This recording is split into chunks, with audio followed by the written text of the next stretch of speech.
구약성경 다니엘서 1장 우리 본문을 좀 더 넓혀서 1절부터 16절까지 말씀 우리 함께 교독해서 읽겠습니다. 구약성경 다니엘서 1장 1절에서 16절까지 우리 삶의 어떠한 순간에도 하나님이라는 제목으로 우리 하나님 말씀 함께 나누겠습니다. 구약 다니엘서 1장 1절에서 16절입니다. 네, 함께 우리 한 절씩 교도해서 읽겠습니다.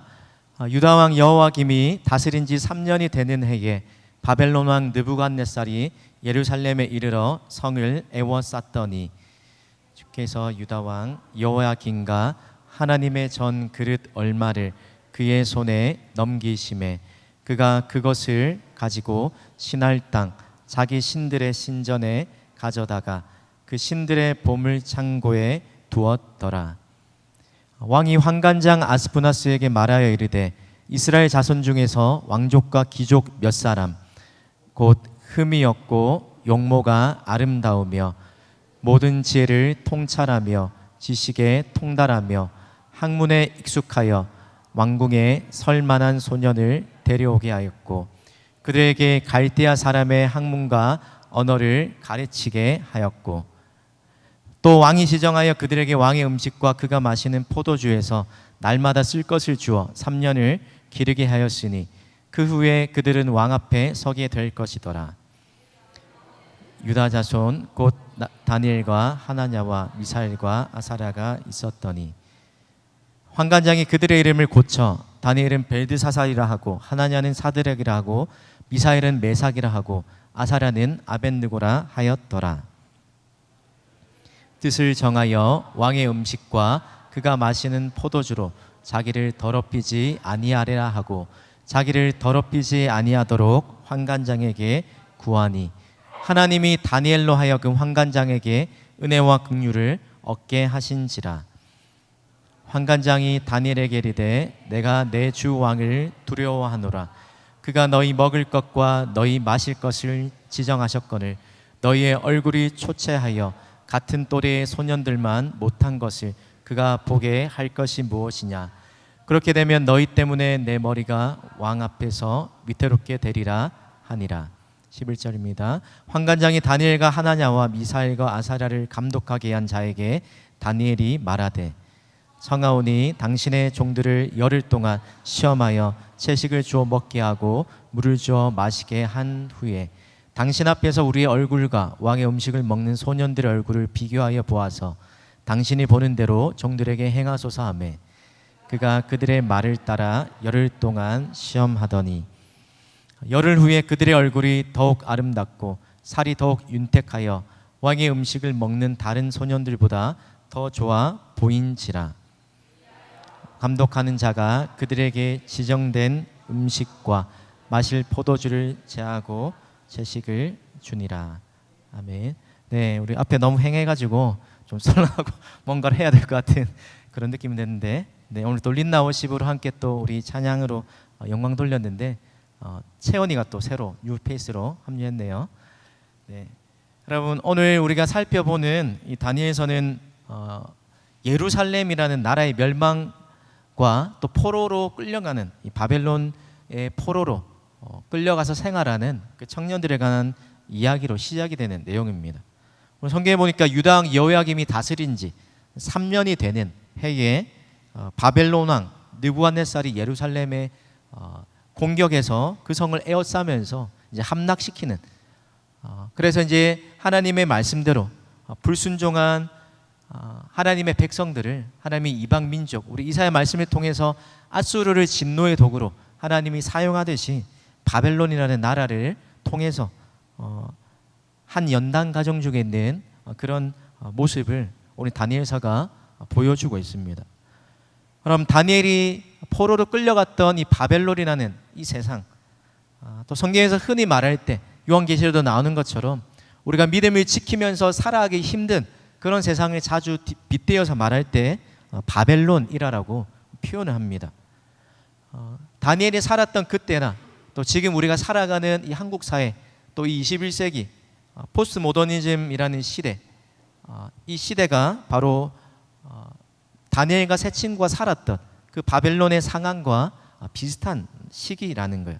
모습이라는 겁니다.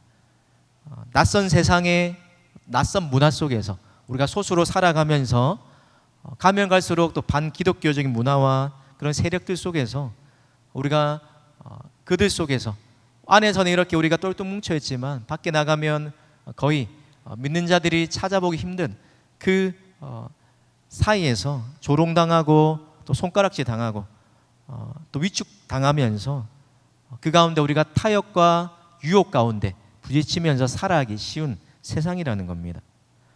믿음은 그런 세상 속에서 당장 결과가 주어지지 않지만 또 대부분의 사람들이 동의하는 것에 옳다고 생각하는 것에 오히려 반대로 거슬러 가면서 모험으로 살아가는 그런 모습과 같은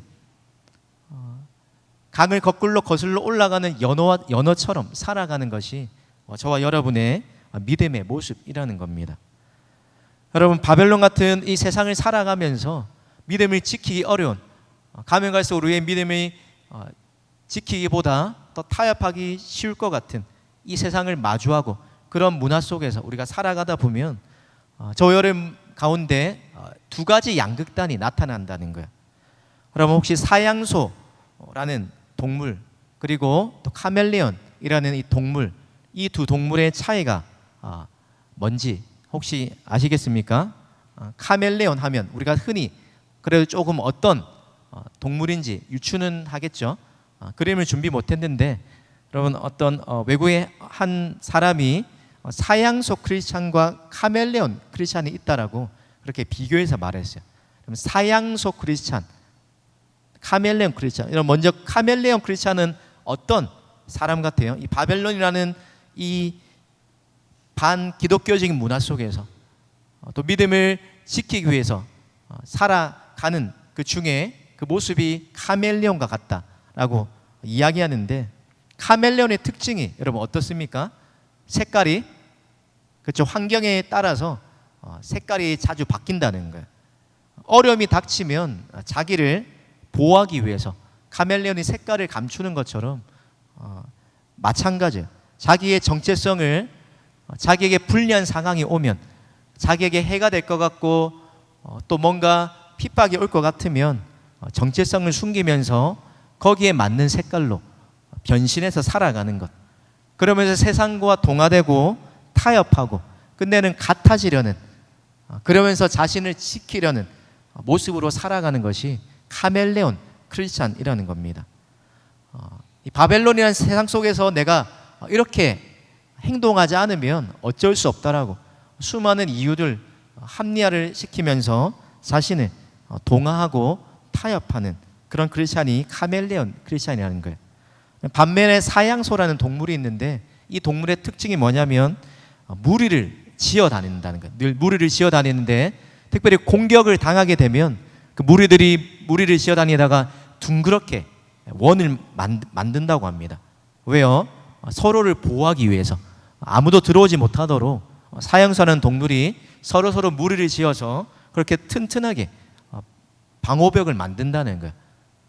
이게 무슨 의미입니까? 세상과 카멜레온과 반대되는 것처럼 카멜레온은 색깔을 바꾸면서 쉽게 타협하고 동화되는 모습이라면 사양소는 단단하게 자기들만의 성을 쌓고 세상과 단절하고 분리된 채로 자신만의 세계에 살아가면서 점점 개토화되는 그런 모습이 이 사양소의 특징이라는 겁니다. 왜요? 세상에 대한 걱정, 세상의 악한 문화, 영향력, 가치관, 그런 것에 우리가 물들고 우리의 믿음이 무너질까 봐 하는 그런 걱정과 두려움 때문에 보호막을 치고 끼리끼리만 그렇게 어울려서 산다는 거예요. 그래서 흔히 이 사람들이 하는 말이 있어요. 죄 많은 이 세상 내 집은 아니네. 옛날 찬양이죠, 맞죠? 우리가 구원 받았는데, 그렇죠? 이 세상을 도외시하고 어떻게 살든 우리가 천국에만 가면 된다라고 생각하는 이 세상과 분리된 채로 산 속에 있는 절이나 어떤 수도원처럼 그렇게 동떨어져 살아가는 이 양극단의 모습으로 우리의 믿음이 위협을 받고 이런 유혹 앞에 마주하게 될 때 사양소의 모습이든지 카멜레온의 모습이든지 양극단으로 나타나기 쉽다라는 겁니다.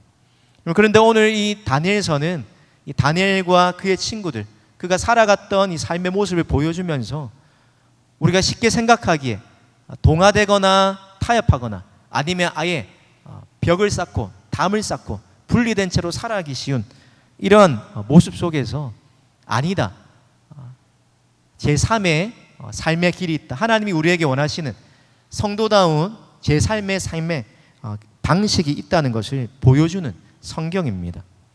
여러분, 바벨론 같은 세상을 살아갈 때 저와 여러분이 다니엘과 세 친구처럼 믿음을 지키면서 살아갈 수 있는 방법, 또 그렇게 살아가야 하는 그 모습이 무엇입니까? 다니엘서 책을 쓴 조영민 목사님이라는 분이 이렇게 표현했어요. 세상을 살아가되 세상의 선을 긋는 신앙이다. 한 번 더, 세상을 살아가되 세상의 선을 긋는 신앙으로 살아가는 것, 그것이 동화되거나 담을 쌓고 살아가지 않고 바벨론에 있지만, 예수님이 요한복음에서 제자들에게 대제사장에 기도하시면서 뭐라고 기도하셨어요? 세상에 있지만 아버지여, 자신의 제자들을 두고 이제 며칠 뒤면 이제 조금 뒤면 떠나게 되실 것을 바라보시면서 진리로 거룩하게 해달라고 기도하시면서 세상에 있으나 세상에 속하지 않는 그 분명한 정체성을 지키고 예수님의 제자된 모습을 지키며 살아갈 수 있도록 기도하셨다는 겁니다. 바꿔서 말하면 좁은 길, 십자가의 길을 걸어가는 것, 남들이 가지 않는, 찾지 않는, 협작하여 많은 이들이 찾지 않는 그 길로 걸어가는 것, 그것이 저와 여러분 다니엘 때뿐만 아니라 지금도 하나님이 우리에게 또 동일하게 요구하시는 우리의 삶의 모습이라는 겁니다. 여러분, 다니엘과 세 친구가 처해 있는 이 상황이 시작되는 모습을 보면 아주 암울하고 소망이 없는 모습으로 시작이 됩니다. 어떻게 시작됩니까? 나라가 힘없이 포로로 끌려오고 망하게 되었는데, 근데 또 비참한 건 뭐예요?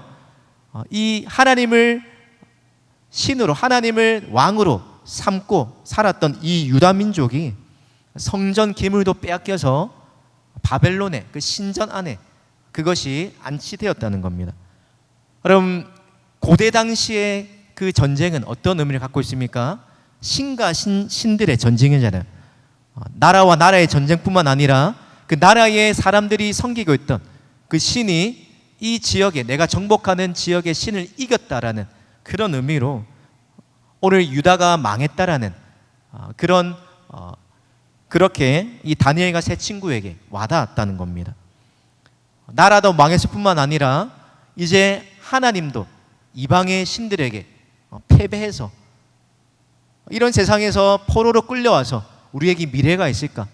우리가 이런 세상에서 어떻게 살아갈까라는 그 고민, 이제 하나님의 백성들은 더 이상 소망이 없는가라는 그런 회의 섞인 질문 가운데 이들이 살아가기 쉬운 그런 상황에 처해 있다는 겁니다. 겉으로 보기에 느부갓네살 왕이 무력으로 힘이 세서 유다 민족을 이긴 것처럼 보이지만, 근데 여러분, 성경이 오늘 2절에서 보여주는 그 말씀이 무엇입니까? 2절에 보면 이렇게 기록하고 있어요. 주께서 유다 왕 여호야긴과 하나님의 전 그릇 얼마를 그의 손에 넘기심에. 겉으로 보이는 상황은 나라가 그냥 강한 힘에 의해서 멸망한 것처럼 보이지만, 그래서 우리가 원치 않는 포로라는 상황에 끌려온 것처럼 보이지만, 그러나 이 말씀조차도 성경은 하나님의 말씀대로 말씀이 성취되었고 하나님의 뜻 가운데 이루어진 일이다라고 이야기하고 있어요. 오늘 본문에도 곳곳에 나타나는 것처럼 우리의 개인의 삶이든지 한 나라의 흥망성쇠든지 다니엘서가 강조하는 것처럼 온 세상의 모든 역사에 주권을 하나님이 지고 계시다는 것들을 이 한 표현 속에서 우리에게 분명하게 알려주고 있다는 겁니다. 그런 의미에서 다니엘처럼, 그렇죠? 우리가 원치 않는 상황, 원치 않는 형편, 그런 곳에 우리가 처하게 된다 할지라도 그 상황에서 우리가 소망을 잃지 말고 믿음을 타협하거나 포기하지 말아야 한다는 겁니다. 왜요? 하나님께서 넘기셨다 말하는 것처럼 때로는 내가 그리는 인생의 방향과 전혀 생각하지 못하는 삶에 우리가 처하게 되지만 그 속에서도 하나님이 연단하시고 또 하나님의 인도하신 가운데 그것조차도 허용이 된 일이라는 겁니다. 그렇기 때문에 내가 원하는 상황이 아니라 할지라도 하나님이 나를 사랑하지 않거나 나를 버리셨다라고 그렇게 쉽게 단정해서는 안 된다는 겁니다. 왜 그렇습니까? 우리가 다 헤아리지 못하는 그 하나님의 큰 계획과 섭리가 그 가운데도 분명히 담겨져 있기 때문이에요. 뜻하지 않는 그 상황 속에, 그 형편 속에 살아갈 때 그때 우리가 해야 할 모습, 붙들어야 할 삶의 모습이 무엇입니까? 여전히 바벨론이라는 포로라는 그 신분과 상황 속에서도 더 이상 소망이 없어 보이는, 앞날이 어떻게 될지 모르는 그 상황 속에서도 여전히 하나님에 대한 믿음을 붙들고 지키며 살아가는 것, 언젠지 모르지만, 언제 다시 회복될지 모르지만 믿음으로 인내하면서 살아가는 것, 하나님의 때를 기다리고 평범한 하루의 일상 가운데 충실하게 주어진 현실에 최선을 다해서 살아가는 것, 하나님 우리에게 맡기신 사명을 따라서 살아가는 것이 저 여러분의 삶의 모습이어야 한다는 것입니다. 하나님께서 타락한, 하나님의 거듭되는 경고에도 불순종한 이스라엘 백성들을 새롭게 하시기 위해서 70년이라는 그 정해진 기간 동안 바벨론 포로에 넘겨주셨어요. 여러분, 오늘 이 성경이 보여주는 것처럼 겉으로 보기에는 이 세상이 힘이 있고 권력이 있고 남들보다 뛰어난 그런 사람들의 손에 의해서 좌지우지 되는 것 같지만, 그러나 우리의 삶, 또 세상 만사가 하나님의 주권적인 그 손 가운데, 하나님의 그 계획과 뜻 가운데 반드시 이루어지고, 그러기에 우리가 견디기 힘든, 받아들이기 힘든 상황이라 할지라도 그 속에서 여전히, 그렇죠, 우리 아까 린나우십 찬양 가사 가운데, 그렇죠, You never stop, never stop working, 하나님은 절대로 그분의 일을 멈추지 않으시고 지금도 계속 하고 계신다는 사실을 우리가 잊지 않고 바라보며 살아야 한다는 겁니다. 포로로 끌려와서 그 당시에 포로 민족 중에서 탁월했던 몇 명들을 선발해서 이제 바벨론에 기여할 수 있는, 바벨론에게 유익이 되는 그런 사람들을 인재로 등용하려고 했습니다. 그 중에 다니엘과 세 친구가 뽑히게 되었어요. 그러면서 바벨론이 어떤 정책을 펼칩니까? 3년이라는 기간 동안 압박을 하기도 하고 또 회유를 하면서 알게 모르게, 또 때로는 노골적으로 바벨론화 시키려는 이 모습을 보여주고 있어요. 그럼 3년이라는 기간, 길면 길고 짧으면 짧은 기간이죠. 3년이라는 기간 동안 끊임없이 처음에는 쉽게 거절하고 밀어낼지 몰라도 그게 반복되고 계속해서 거듭되다 보면 우리가 연약한지라 나도 모르게 가랑비에 옷 젖듯이 조금씩 물들기 쉽고 세뇌당하기 쉽고 세상이 말하는 그 가치관과 세계관에 우리가 잠식이 되어서 우리의 믿음이, 우리의 정신이 우리도 모르게 흔들리고 유혹에 지배당하기 쉽다는 겁니다. 그럼 교회를 3주만 빠져도 어때요? 믿음 생활 잘 하는 사람이라 할지라도 한 3주, 석 달만 빠지면 믿음이 한순간에 무너지는 것은 하루아침이에요. 그런데 3년이라는 기간 동안 끊임없는 회유와 압박 가운데 놓여 있었다면 쉽지 않았다는 겁니다. 그런 압박과 회유 가운데 어떤 모습이 있었습니까? 먼저 바벨론의 학문과 언어를 가르쳤다는 거예요. 바벨론에서 살아가는, 하나님이 없는, 또 우리가 스스로 믿음을 지키면서 살아가야 하는 이 바벨론 같은 세상을 살아갈 때 우리가 첫 번째로 기억해야 할 하나님의 백성의 삶의 원칙이 무엇입니까? 첫 번째로 분리가 아니라 분별하면서 살아가는 것입니다. 뭐라고요? 분리가 아니라 분별하면서 살아간다는 겁니다. 서두에 이야기한 것처럼 카멜레온이나 사양소라는 그 동물처럼 동화되거나 반대로 분리하는, 세상을 터부시하는 그런 모습이 아니라 강조점이 어디에 있어요? 분별하면서 살아가야 한다는 겁니다. 그럼 세상의 것이라고 해서 무조건 우리가 나쁘게 받아들이거나 무조건 배척해서는 안 된다는 거예요. 오늘 바벨론이라는 세상 속에서 이 다니엘과 세 친구가 보여주고 있는 그 모습이 뭐예요? 바벨론의 학문과 언어를 어쩔 수 없이 강제적으로 배워야 하는 상황 가운데 있었지만 그러한 이것들을 밀어내지 않았다는 겁니다. 내가 받아들일 것이 무엇인지 지혜롭게 그것들을 분별하면서 수용할 것들은 수용하고 또 걸러내야 할 것들은 걸러내는 그 작업들이 필요하다는 거예요. 하나님께서 우리에게 주신 믿는 사람이든 믿지 않는 사람에게 주시는 그 모든 것들을 신학적으로 일반 은총이라고 해요. 그렇죠? 학문도 그렇고 의술도 그렇고 공통되게 우리에게 주신 것들, 일반 은총이라는 것들을 우리가 잘 누릴 수 있어야 한다는 겁니다. 왜요? 그것들을 통해서 세상을 더 잘 이해하고 또 믿지 않는 사람들의 고민과 그들의 가치관과 삶의 중심에 뭐가 놓여져 있는지, 우리가 예수님을 믿으면 내 믿음을 잘 지키려면 흔히 하는 실수가, 그렇죠? 이 공동체 안에 열심히 생활하다 보면 우리가 뜻하지 않았지만 믿지 않는 친구들이 하나씩 다 떨어져 가고 결국에는 믿는 친구들밖에 남지 않아서 전도를 하려고 해도 기회가 생기지 않는다는 거잖아요. 그럼 전도하기 위해서 또 우리에게 있는 이 소망에 관한 이유를 드러내기 위해서 접촉점이 필요한데, 그러기 위해서 세상을 살아가되 세상 사람들이 경험하고 또 그렇게 삶에서 가지고 있는 그 모든 것들을 똑같이 경험은 하되 분리할 것이 아니라 분별하면서 살아가는 모습이 되어야 된다는 겁니다. 그렇지 않으면 접촉점과 소통 또 이해할 수 있는 것들을 다 놓쳐버리게 된다는 거예요. 차이점이 뭔지를 분명하게 분별하고 우리가 비판적으로 수용할 수 있는 그런 자세가 필요한 것입니다. 그럼 두 번째로 이 바벨론 포로 생활 속에서 바벨론화 시키려는 그 두 번째 모습이 무엇입니까? 이름을 강제로 바꾸는 그런 정책이었어요. 여러분, 지금은 조금 덜하지만 이름에 그 사람의 정체성과 전부가 달려 있다라고 해도 그 고대 시대에는 과언이 아닐 정도로 이름의 중요성이 컸다는 겁니다. 여러분, 이들의 이름은 어떻게 바뀌었어요?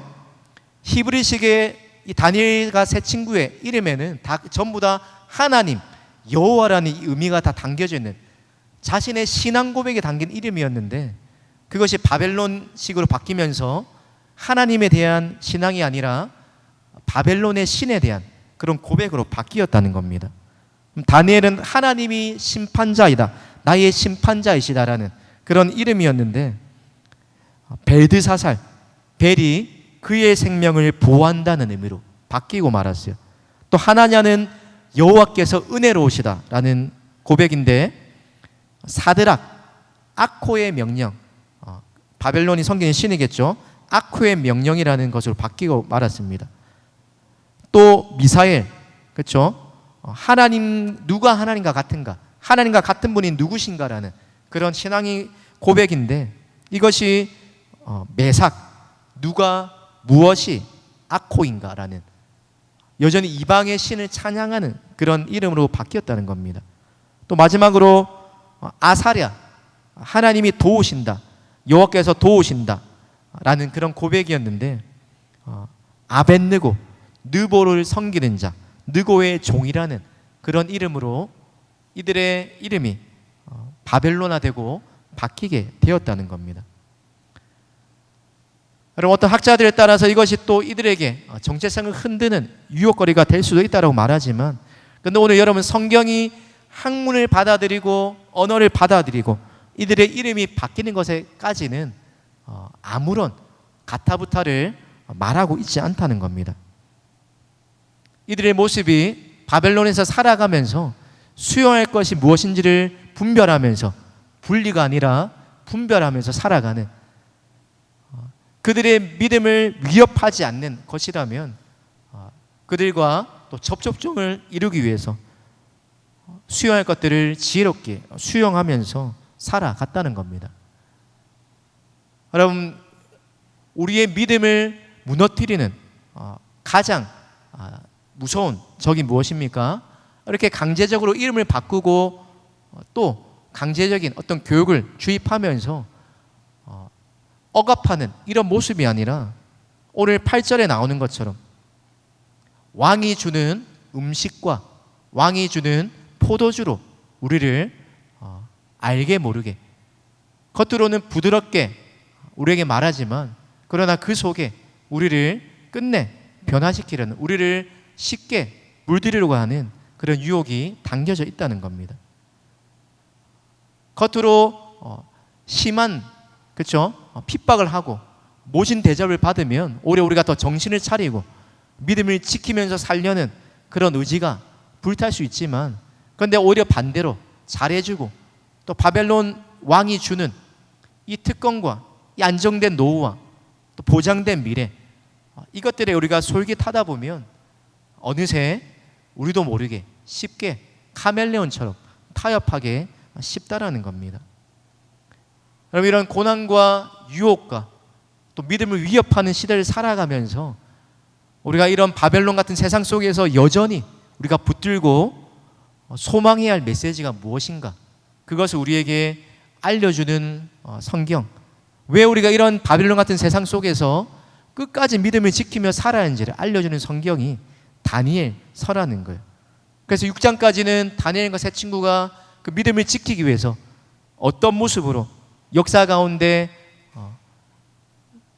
살아갔는지, 과거의 사건을 기록할 뿐만이 아니라 더 나아가서 7장부터 12장까지는 아직 이루어지지 않았지만 반드시 임하게 될 그 하나님의 영원한 나라, 그 나라에 대한 환상, 묵시를 던져주면서 우리가 그것을 붙잡고 살아가고 소망을 잃지 않도록 이 두 가지 흐름 속에서 이미와 아직 사이를 살아가면서 붙들어야 할 메시지와 소망이 무엇인지를 보여주고 있다는 겁니다. 오늘 8절에 다니엘이 뜻을 정하여 왕의 음식과 그가 마시는 포도주로 자기를 더럽히지 않기를 결단했다, 환관장에게 구했다라고 여러분 이야기하고 있어요. 그럼 앞에 두 가지, 이름이 바뀌고 또 바벨론의 언어와 교육은 수용했으면서 왜 이 왕이 주는 음식과 포도주를 거부하고 있습니까? 그것을 거부하고 뜻을 정했다, 환관장에게 자기를 더럽히지 않기를 구했다라는 그것에 담긴 다니엘의 그 본뜻, 다니엘의 그 선택에 담긴 그 마음의 본질이 무엇입니까? 여러분, 하나님의 백성이라는 그 정체성을 상실하지 않기 위해서 다니엘이 내릴 수 있었던, 또 내려야 했던 그런 결단이 왕이 주는, 왕에게서 비롯되는, 왕이 베푸는 그 혜택들을 거부하는 것이었다는 겁니다. 그럼 바벨론에서 우리가 믿음을 지키며 살아가기 위해서 첫 번째로 분리하지 않고 분별하면서 살라는 것이 첫 번째였다면, 우리가 두 번째로 오늘 8절 말씀을 통해서 우리에게 새겨야 할 두 번째 메시지가 있습니다. 한번 따라해 주십시오. 믿음으로 결단하며 살라. 네, 믿음으로 결단하며 사는 것.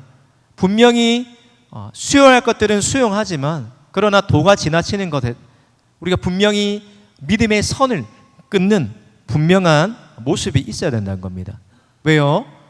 하나님의 백성이라는, 비록 몸은 바벨론 포로이지만 그러나 그의 진짜 신분, 하나님의 백성이라는 그 정체성을 흔들리지 않고 지켜내기 위해서 믿음으로 결단하며 사는 그 모습이 우리에게 있어야 한다는 겁니다. 여러분, 왕의 제안, 또 이 명령을 거부하고 자신을 더럽히지 않도록 환관장에게 부탁하는 이 모습, 왜 이 왕의 음식을 거부했는지에 대해서 두 가지 그런 의견들이 있어요. 율법에 따라서 이것이 부정하기 때문에 음식이 이스라엘 백성들에게 다른 나라 백성들과 구별되는 그런 정체성과 같았기 때문에 거부했다는 그런 이야기가 있고, 또 두 번째로 왕에게 바쳐지기 전에 이 왕에게 드리는 이 술과 고기, 이것이 먼저 바벨론의 신들에게 제사를 드리고 난 후에, 그리고 왕과 신하들에게 왔기 때문에, 그것이 부정하기 때문에 그 바벨론 사람들이 생각하고 또 숭배했던 것처럼 하나님이 아니라 바벨론의 신이 자신들의 행복과 인생과 미래를 책임져 준다라는 그런 믿음이, 그런 모습이 이 왕이 주는 포도주와 음식 속에 담겨져 있었기 때문에 오늘 다니엘은 이 음식을 거부했다는 겁니다. 여러분, 이런 비슷한 연장선상에서 결론적으로 다니엘이 왜 이 왕의 음식과 포도주를 거부할 수밖에 없었습니까? 그의 분명한 신앙 고백을 지켜내기 위해서였다는 거예요. 왕이 주는 음식, 왕에게 하사받는 이 음식을 자꾸 받다 보면 어떤 마음이 생길까요? 왕에게 충성해야 되는, 또 충성하고 싶은 그 마음이 생기게 될 수밖에 없다는 거예요. 왜요? 왕이 주는 이 혜택들을 누리면서 이것들을 받아 누려야지 내가 남들보다 더 특권을 누리고 더 안정된 그런 미래를 살아갈 수 있기 때문이에요. 그러니까 왕이 주는 이 음식, 포도주라는 말은 왕이 내 목숨을, 내 명줄을 쥐고 있다, 그러니까 왕에 대한 끝없는 충성을 요구받는 그런 상황이라는 겁니다. 그럼 다니엘은 그런 분명한 믿음의 선을 지켜야 할 그 선 앞에서, 그런 상황 앞에서 유혹할 것인가 타협할 것인가, 믿음으로 세상에서 분리하며 살아가지만 그러나 분별하면서 살아야 할 때를 분명하게 알고 있었다는 겁니다. 죽은 물고기는 강을 따라 흘러가지만 그러나 살아있는 물고기는 강을 거슬러 올라갈 수 있다라고 이야기합니다. 우리 또한 다니엘과 같이 이 세상을 살아가기 위해서 분명히 필요한 것, 바로 믿음으로 분명한 믿음의 마지노선을, 방어선을 끊고 그것을 분명히 지키면서 살아내야 한다는 겁니다. 우리가 잘 아는 로마서 12장 2절 말씀에 보면 바울이 이렇게 이야기합니다. 우리가 믿어야 할 진리를 앞에서 쭉 나열한 다음에, 그러므로 내가 하나님의 모든 자비하심으로 너희를 권하노니 하나님의 기뻐하시고 선하시고 온전하신 뜻이 무엇인지 분별하라라고 이야기한 다음에 12장 2절에 세상을 본받지 말고 어떻게 살아가라고 말합니까? 변화를 받아서 살아가라. 분리되지 않게 분별하면서 다르게 믿음의 성격들을 분명히 하면서 살아가야 한다는 거예요. 로마서 12장 2절을 제이비 필립스라는 그런 사람이 쓴 성경이 있는데 이렇게 번역했어요. 화면 한번 보세요. 세상이 그 형틀대로 당신의 생각을 빚도록 내버려 두지 말고 하나님께서 그분의 진리로 당신의 생각을 빚으시도록 하라. 세상이 우리를 자꾸 밀어 넣으려고 하는 그 형틀에 우리가 자꾸 그것에 맞추어 살지 않도록 하나님 우리에게 요구하시는, 원하시는 그 생각에 나의 생각을 맞추며 살아가도록 세상을 본받지 말고 변화를 받아 분별하면서 믿음의 결단을 분명히 하면서 정체성을 지키며 살아가야 한다는 겁니다. 그럼 하나님의 사람들은 어울릴 때와 또 구별돼야 할 때를 분명히 아는 사람들이에요. 바벨론의 언어와 학문은 받아들일 수 있었지만 내 목에 칼이 들어온다 해도 절대 타협할 수 없는, 그것이 뭔지를 분명하게 알고 확실하게 선을 끄면서 살 수 있어야 한다는 겁니다. 그냥 좋은 게 좋은 거라고 술에 술 탄 듯 물에 물 탄 듯 그렇게 어울릴 때 같이 어울려야 세상에서 내가 도태되지 않고 왕따당하지 않고 그렇게 살아갈 수 있다라고 우리가 끊임없이 설득당하지만, 또 우리 자신도 그렇게 우리를 그렇게 안위하면서 위로하면서 그렇게 타협하려고 하지만, 그러나 우리의 정체성까지 흔들린 만큼 우리의 믿음을 타협하면서 선을 흐려가면서 살아서는 안 된다는 겁니다. 어쩔 수 없다라고 그것들을 합리하면서 우리의 믿음을 희석시켜서는 안 된다는 겁니다. 그럼 다니엘이 이러한 요구들을 하는 모습에 있어서 그냥 무리하게 하지 않고 어떻게 합니까? 환관장에게 구하는데 10일 동안 채식을 하게 해달라고, 그냥 무턱대고 안 돼, 세상을 거부하고 밀어내고 반대하는, 배척하는 것이 아니라 어떤 모습이에요? 세상이 내놓지 못하는 대안을 제시하면서 살아가는 이 하나님의 사람들의 모습, 이 믿음의 정체성을 분명히 하면서 나의 믿음을 지키기 위한 그 대안이 무엇인지를 생각해내고 그것들을 온유하고 지혜로운 방식으로 세상에 말할 수 있는 그 모습으로 살아가는 것, 그것이 바벨론 같은 세상 속에서 우리의 삶의 자세라는 겁니다. 여러분, 믿음을 지키기 힘들었던 그 순간 속에서 왕의 진미를 거부하고 뜻을 정하여 그렇게 살기로 결단했을 때 오늘 성경이 보여주는 하나님이 이들에게 베푸신 삶의 결론이 무엇입니까? 그럼 9절과 17절과 18절 말씀을 보세요. 9절에 보면 화면을 띄워주세요. 9절과 17절과 18절입니다. 오늘 반복해서 서두에 이야기한 것처럼 믿음의 결단에 믿음을 지키면서 살아가는 하나님의 사람들에게 하나님이 다니엘로 하여금 환관장에게 은혜와 긍휼을 얻게 하실 뿐만 아니라 17절에 다른 소년들보다 더 많은 지혜와 또 깨닫는 지혜를 허락하시고 18절에 다니엘은 고레스 왕 원년까지 그 70년, 80년, 길게는 90년이라는 기간 동안 포로의 생활 속에서 왕들이 여러 명 바뀌었지만, 여러분, 나라가 포로로 끌려와서 소망이 없어서 다 망할 것처럼 쇠락하는 그 모습에서, 그러나 역설적으로 이 포로로 삼았던 나라들은 사라지고 말았지만 포로 신분이었던 이 다니엘은 하나님의 은혜와 긍휼을 입으면서 절대로 이길 수 없을 것 같은 그 싸움에서 믿음을 지키며 살아갈 때 하나님이 고레스 왕, 바벨론이라는 제국이 무너지고 페르시아라는 제국이 세워졌을 때 수많은 세월에 걸쳐서 믿음의 신실함을 지키면서 살아가게 하셨다는 겁니다. 여러분, 왜 하나님의 은혜를 우리가 누리면서 살아갈 수 없습니까? 오늘 다니엘과 이 세 친구처럼 하나님의 뜻과 상관없이 내 욕심과 내 욕망을 이루려는 목적으로 하나님의 능력을 구하기 때문이라는 겁니다. 여전히 우리가 바벨론 같은 세상을 살아가면서 환관장에게 은혜와 긍휼을 얻게 하시는 이 은혜를 우리가 체험하려면 뜻을 정하여 자신을 더럽히지 않았던 그 다니엘과 세 친구처럼 우리도 또한 분명히 우리의 믿음의 정체성을 분명히 해야 할 때에 믿음의 결단을 내리고 믿음을 지키며 살아가는 그 모습이 우리에게 요구된다는 겁니다. 그럼 하나님을 부정하는 세상에서 우리가 믿음을 지키며 살아가려면 때로는 손해를 입기도 하고 또 피해를 무릅써야 하는 그런 용기가 필요합니다.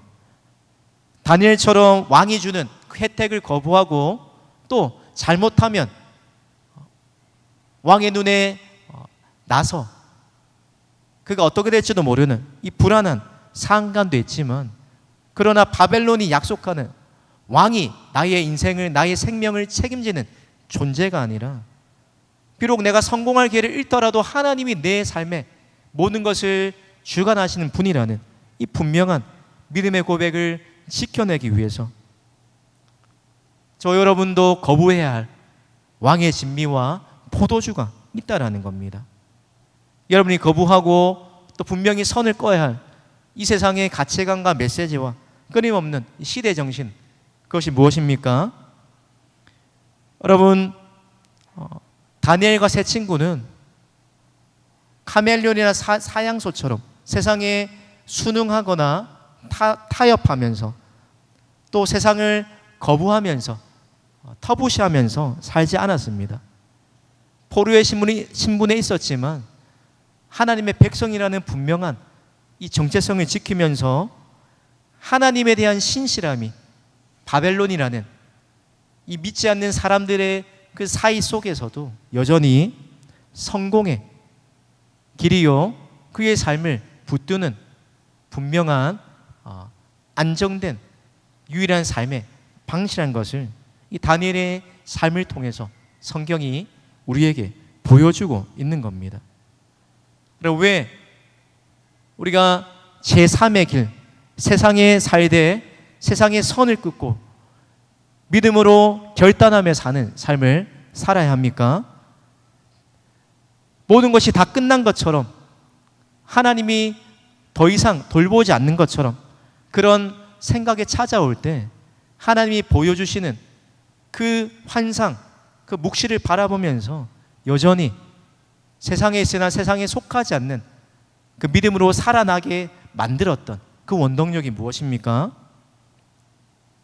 바로 통제를 벗어난 것처럼 보이는 세상이라 할지라도 또 우리가 경험하는 내가 뜻하지 않는 최악의 상황 속에서도 여전히 하나님이 세상 역사뿐만 아니라 저와 여러분의 삶을 다스리시고 그 최악과 같은 상황 속에서도 여전히 일하고 계심을 믿고 신뢰하기에 우리가 세상을 거슬러 가며 세상에 동화되지 않고 또 세상의 빛과 소금의 역할을 감당하면서 살아갈 수 있게 되는 것입니다. 그럼 바라기는 저와 여러분 모두도 오늘 다니엘과 이 세 친구의 모습처럼 오늘도 설교의 제목처럼 삶의 어떠한 순간에서도 비록 바벨론의 포로로 끌려가서 더 이상 우리의 믿음을 지키며 살아갈 수 없는 또 믿음으로 살기보다 타협할 요소들이 너무나 많은 그런 환경에 놓인다 할지라도 끝내 우리의 믿음의 고백, 삶의 어떠한 순간에도 내 삶의 주인, 내 삶을 책임지는 분, 내 삶을 이끌어 가시는 분, 나의 삶이 하나님께 달려 있다라는 이 분명한 믿음의 고백을 선포하면서 살아갈 수 있기를 바랍니다. 그럼 말씀대로 살아가기 위해서 모험하는, 믿음으로 모험하는 그 인생을 살아갈 때 저 여러분의 삶 가운데도 하나님께서 때가 되면 환관장에게 은혜와 긍휼을 얻게 하셨던 그 모습처럼 저 여러분의 삶 가운데도 하나님이 베푸시는 또 그런 놀라운 은혜가 있게 될 줄을 믿습니다. 또 내일부터 또 몸담고 살아가야 할 여러분의 직장과 또 가정과 캠퍼스와 이 바벨론 같은 세상 속에서 세상에 속한 모습이 아니라 세상에 거슬러 가고 세상을 살아가되 분리가 아닌 분별하며 믿음으로 결단하며 살아가는 하나님의 백성으로 살아갈 수 있는 저와 우리 모든 진솔 청년들 되기를 우리 주님의 이름으로 축복합니다. 우리 시간 이 찬양으로 우리 하나님 앞에 결단하며 나왔으면 좋겠습니다.